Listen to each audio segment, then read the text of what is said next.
Yeah, the section 106 is a legal restriction where if a member is at least 2 months in arrears in council tax, they're prohibited from voting on a matter related to next year's council tax, or council tax matters generally, or income and expenditure like budget matters generally, and therefore the law requires that they can stay in the meeting and they may speak, but they must not vote on the matter. So they have to both declare it and not vote on the matter, and that's a legal requirement. Councillor Johnson. Page 84, 5 at the top of the page. Members asking questions, right? Member question shall have the power to decide that a question shall not be answered if she is satisfied that the public interest would not be served by being raised or pursued. That would make it very easy for a cabinet member or leader to say, I'm not answering that, it's not in the public interest. By the time you've got through Mr. Hughes and his team with your questions to council or cabinet members, and you're told whether it's acceptable or not, it's gone through a fair old checking. And I don't think it serves democracy well if a member, an ordinary member, has a question that then the cabinet member or the leader, and I would say in my own time as well, I would answer the question as best I could, because they wouldn't have got that far without being in the public interest. What we've done this, or what the working party has recommended, is a reduction in the power. So the grounds did include, or on any other ground which he or she may deem sufficient. So what the working party did was limit that down to where the public interest would not be served. So I think that's the existing provision, and what the working party did is actually reduce it quite drastically by just getting rid of that catch-all provision or any other ground. So it had to be specifically about not being in the public interest.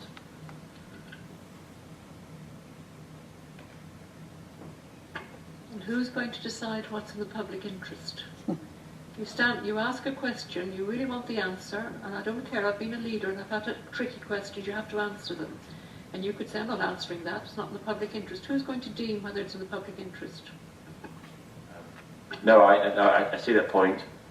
As I say, this is an existing provision, so you might want to conclude that in consultation with the monitoring officer, or or with the so there's two issues there. Either having discussed the matter with the monitoring officer, which is probably the best way of doing it. Yeah. So, would you like to?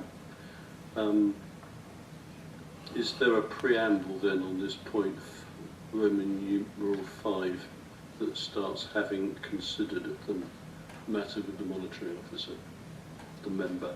Question. Having sought advice. Okay. Are members happy with that? There seems to be much nodding.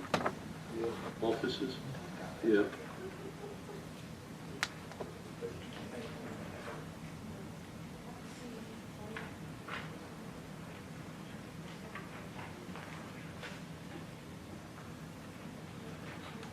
Any other points?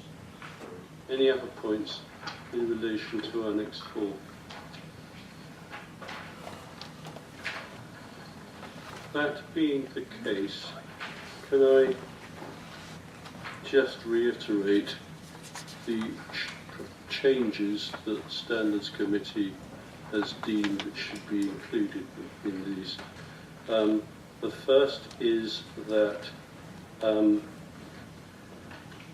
ones raised by Councillor Dexter, we just so everyone's clear, we decided that the word may actually should stand.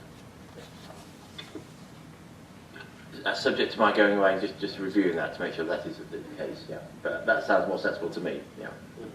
However, Councillor Dexter's second point on 1.3 is that the word extraordinary should be added.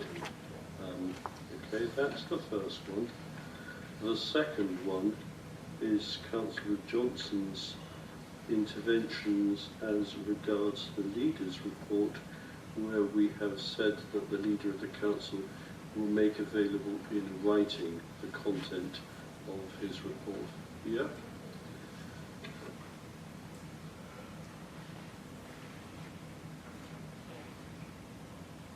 The next one is on section 6.3.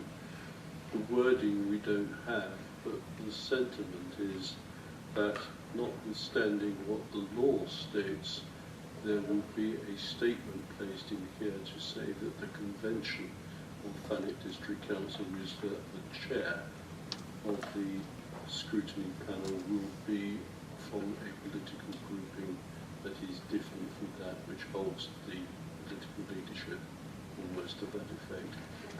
Yeah.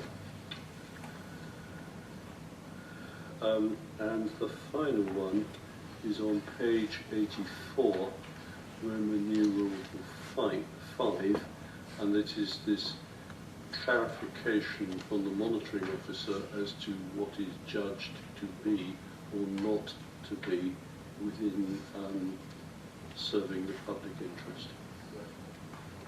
Okay. Subject to those changes, are members content with the proposed changes in that section? There seems to one more, Councillor Johnson. It's not an alteration or anything, but on page 89, 17.8, where a member has at least 2 months arrears of council tax, he can't vote on any matter, or she, they can attend the meeting, they have to declare why they're not voting. I think it's extremely important that councillors pay their council tax, have very good reason why they can't pay their council tax, and I wonder what the monitoring officer can tell me can happen if a councillor is consistently and persistently not meeting their council tax. Is there any rule about it? I've never heard it. No, the only provision I'm aware of is section 106, which restricts voting on budget matters. So they would have the bailiffs and the same court attention that another member of the public would have if they were persistent in not paying their council tax. And does that happen? I would expect that all debtors will be treated equally no matter what their standing was.